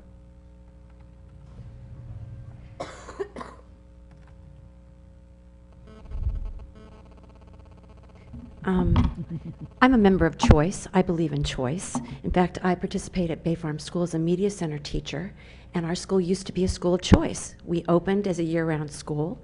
We opened to open enrollment. Whoever wanted to come could come, and if we didn't have enough people, we wouldn't survive. We filled our school. We've been full ever since. Unfortunately, over the years, as I watched other schools, because I remember the schools of the future, I participated in the vision. I remember Arthur Anderson, the Science and Technology, the Wood Academy, quality schools. I participated along enthusiastically with all of those innovative teaching methods, and more to come. But I'm really upset at what we constantly spin down into in these discussions. The negativity, the attacks back and forth, when we should be celebrating each school of choice, which is either a charter or a neighborhood school. I've been attending the neighborhood school task force public meetings, where that's another choice, to maintain our neighborhood schools. And I believe what we need to do, I think the biggest disservice in all of this, is that every time we speak negatively about one program, it's at the detriment of another program that's not there to speak. And I think I would rather speak tonight. I'm going to leave the criteria and the evaluation of the application to the board. I understand that there are requirements you need to address.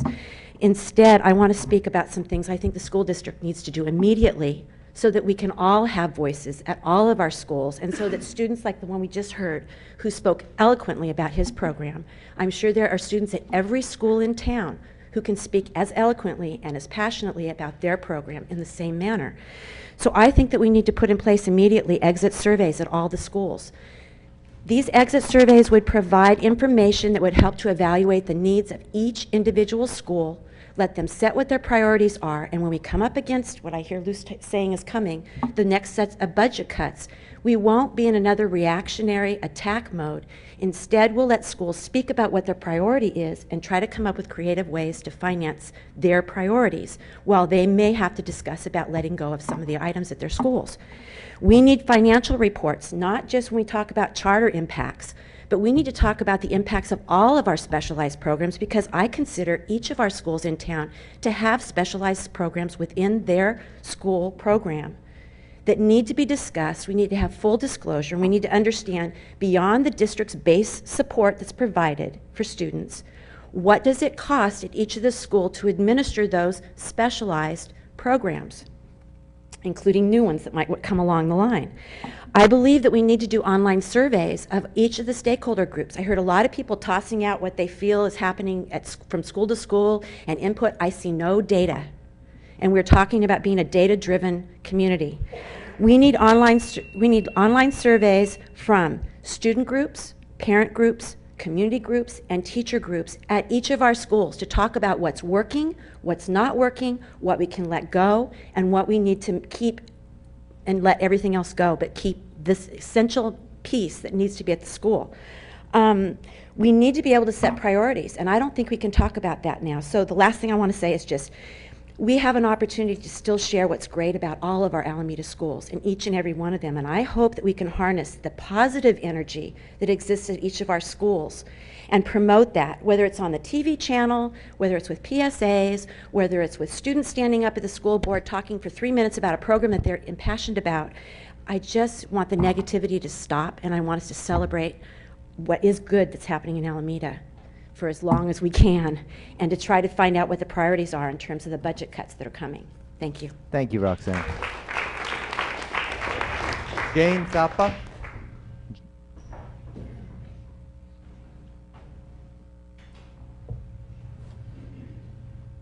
Good evening. My name is Jane Thapa, and I'm a senior at Alameda High School. First thing I would like to just tell that it's been like when I first came here, it has been 4 years ago, and I came from an immigrant family, and like when I enrolled in the public high school, like it gave me another home itself, because my mom and dad, they work all day, all night, and I'm there in public high, and I made friends, and I used all the different programs that they have, like sports and different activities, clubs, groups, to help myself be out there and be known more in the community and in the school itself. And as for the charter school that goes, the things that were brought out were like, you know, it's the big money issue. Yes, money is an issue, especially our school district has been going through so many budget cuts that it really does affect our school. We didn't even have enough books this year. We shared our media center, the book ladies, we had to share between Encinitas High School and Alameda High School. And budget cuts are definitely affecting that. As for where it said the money belonged to the students, yes, it belongs to the students. And just for the select few that the new charter school is being opened for, we cannot sacrifice the different thousands of students that are going to all the different public schools available in Alameda, like Encinitas, Alameda, and other students. And as there was a thing for the hope that the new charter school brings, why can't we see the same hope in our public schools? Why can't we see that same gleam of hope in our public schools? We can go out there. Alameda's API scores also was higher than ever before, I believe, and we went up. Why can't we see the same hope in all our schools that's present in here? We can make this a better Alameda Unified District, a school district, but if people look at the negatives on both sides, like the entire budget and entire thing about it, like there's no way we can find a better answer towards it. Like, come on, like, hope is out there. We just need to believe in ourselves, and we need to look out there. We can do many things in this unified school district that can help us with our public schools, But if the budgets cut are gone over here and there, then it's just gonna take some of those programs or maybe some of those activities that empowers the student to go out there and seek himself out or herself out and try to be a good student and a good learner and also a good citizen and a community member. And I totally think that if we bring the charter school in, it's going to take money away from us, and it's also going to take money away from not just me and not just my students that are in the high school right now, but also to the incoming students. Maybe they won't even have a sports program once they come in because due to all the budget cuts. Like, that's not acceptable. High school, since being an immigrant and the 4 years that I've spent in high school so far, it has been a great experience for me. And hopefully that experience stays there with all the students that they come, and that the activities and programs provided are not affected by it. And I disagree with the charter school, and I think it's just going to take away opportunities available to the high school in here. That's all. Thank you. Alex Bernstein.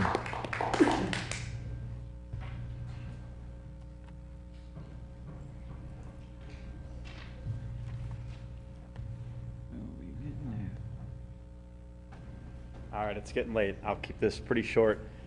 I'm a parent, moved to Alameda about 4 years ago. Run a venture incubator, small venture capital firm, so I know a lot about innovation.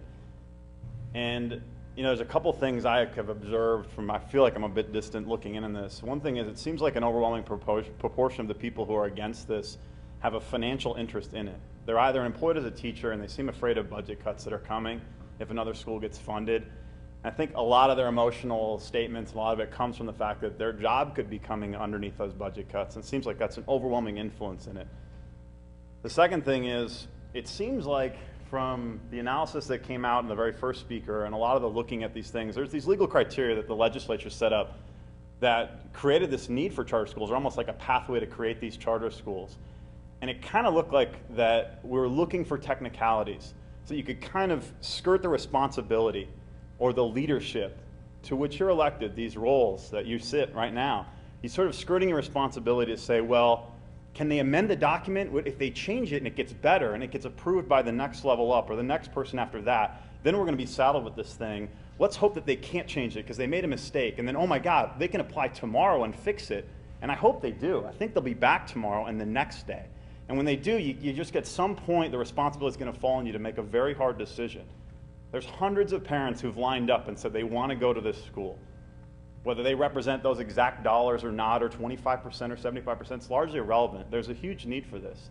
They've got a proven team of people who are incredibly passionate, and you've got an opportunity to lead with innovation rather than trying to continue to establish, and I agree that it's great that these schools have passionate students, and I'm glad that they're here. I wish there were more of them here. But it doesn't mean that continuing the status quo is the right path for innovation. So one thing I would just say is, let's take a look at what's going to happen in the future. They will amend their process. They will change the documents. They will continue to apply. They'll probably reapply here. And at some point, you won't be able to find a legal loophole by which you can deny this charter because it's the right thing, because they are competent, because they are striving for ethnic diversity, and all of the thinly veiled racist comments about how a lottery system and how not letting more students in is just going to propagate the problem even further are all ridiculously thinly veiled fear holding people instead of moving forward for innovation. So I'm asking you to take the chance now to take a leadership role, because it'll come back to you in a month or 6 months or 12 months. And at some point, the school system's going to evolve, because the passion of these kids and the passion of the parents and passion of parents like me is not going to go away, and we're not going to stop. We will demand that our school systems evolve, and this is one path we see, and we're going to fight for it. So thank you. Please have the courage to lead. Thank you. Madami? Did I get the name right? Dormi? Darmi? Sorry about the... It's fine. My name is Daraj Vani, and you keep saying equality, equality, equality. We want to give more to those who have less. And it's always the minorities, it's always the Hispanics, the African Americans, the underprivileged. We keep saying things like this. And we keep saying racism is bad. That, these people are equal to us in terms of their race and their status and everything. And then we say these people are not able to learn as well, so they need special facilities, they need special treatment. Is that not enforcing the same racist stereotypes that we've been trying to abolish for, what, decades? And it's not about the money. It's not about the money going to the system. Because our school really has such bad, curriculum, such bad facilities. You're cutting money from AP classes. We don't have money to make copies for stuff that we need. That's fine. It can't get much worse. I can't imagine it. The problem is, some people think they deserve more. They think that it's okay to take from others for themselves. That's the issue, whether or not they are allowed to take it. If you want to promote equality in learning, you can't force it on people.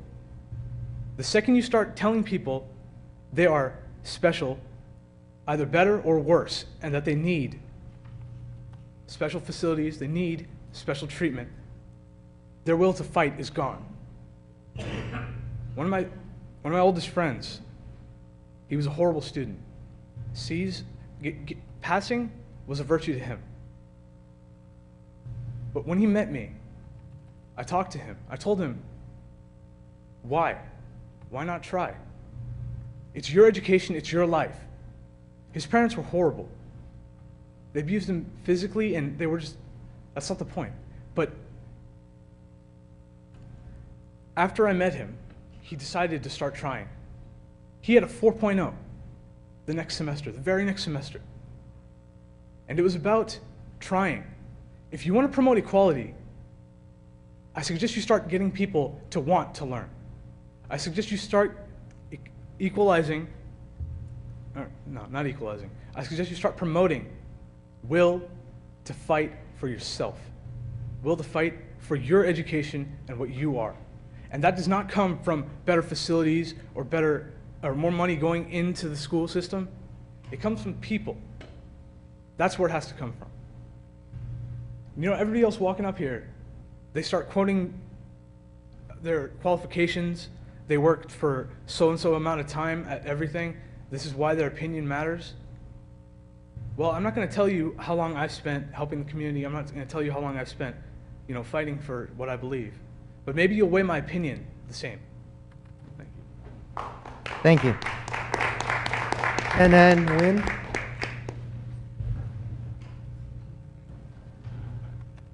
Sorry. My name's Tina Nian. I'm a student at Alameda High School. And I'll be honest, I'm not the greatest student out there. Heck, I'm barely that average. But the thing is, I've noticed that a lot of the teachers at ACLC believe that they should let more students enroll in their school. I think if they really want that, then they should do that. But if they want to take and make a new school overall, then it just proves that they're giving up on public education overall. They want to make a new charter school, so that way they are not involved in the public. And the public is what we want. We want to improve the public over anything else. We don't want to lower the standards. We don't want to separate people. We want everyone to have equal opportunity. If you make a charter school just for the sake of someone else, because they want to have a better education or something, it's not them. It's the students and the teachers that overall build it. I see these dedicated teachers at ACLC that should probably be going to Encinal High teaching public kids with classes full of 35, not with 20 or smaller. Overall, they just say, okay, let's make something better. Let's take these small amount of people and teach them. Why not teach a public school? You love students, but why not teach a public school? You teach at a charter school. That is not really a public school. You have to go through a lottery. Public school is supposed to be open to anyone. A thing I want to leave with you is the fact that there are so many students over Alameda High, Encinal, Island, whatnot. The textbooks are out of date. Everything needs an update. Everything needs to get fixed. Heck, teachers give up on students nowadays. Why do we hire these people? Why do we give up on the public schools for? Why not improve it?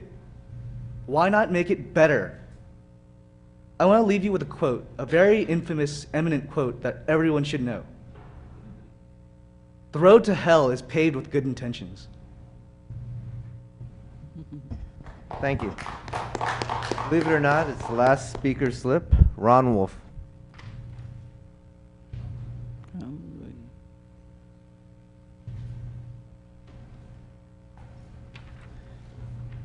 Superintendent Daly, board members. My name is Ron Wolf. I'm a reserved person and quite uncomfortable about being up here, but I wanted to voice my support for the charter school since I've read in the print media, online media, about comments that this is for the privileged, elitist minority. I'm not among the economically privileged. I'm a Filipino American who struggled through the regimented public school systems with my own learning disabilities.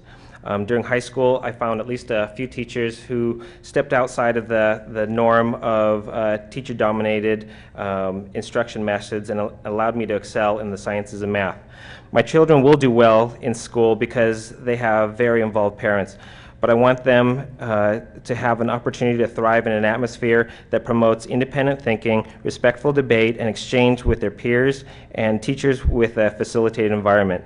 I want them to learn to be excited about their education. I want my boys, I understand that my boys may not be admitted because this is a lottery. There will be a distribution of students respective among those who choose to sign up for this lottery and not a selective admissions process to attain artificial elevated scores.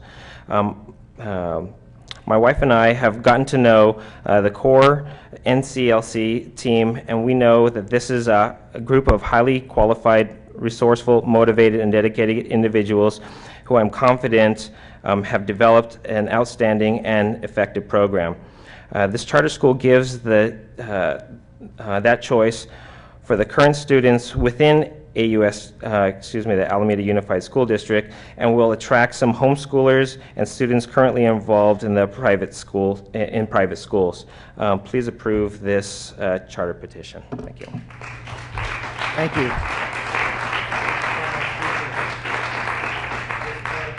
We'll open up for board discussion. Would someone like to start? Mike? No. Go pass. Tracy?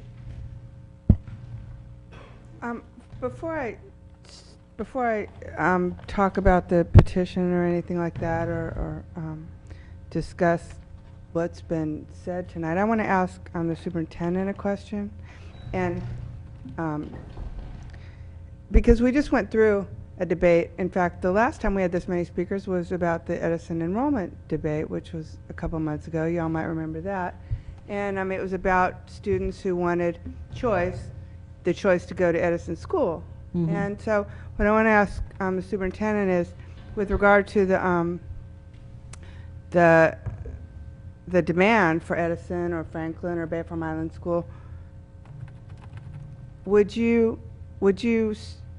you say if any one of those schools were opened all of a sudden to open enrollment? Would you expect that you would have a demand of 20 or 50 or 200? Yeah, we'd probably have a huge demand. So I mean, yeah, I mean, well, that's absolutely. what I mean. I expected that you would say that, and I guess my point is that this is a great school, ACLC, and there is a demand and there is a waiting list, and there's a lot of people who are really excited about it, and that's been well explained and well discussed tonight and in other correspondence, but also tonight and in correspondence we've heard that there's a lot of schools in the district that are in demand, and that would have a waiting list if they were either charter schools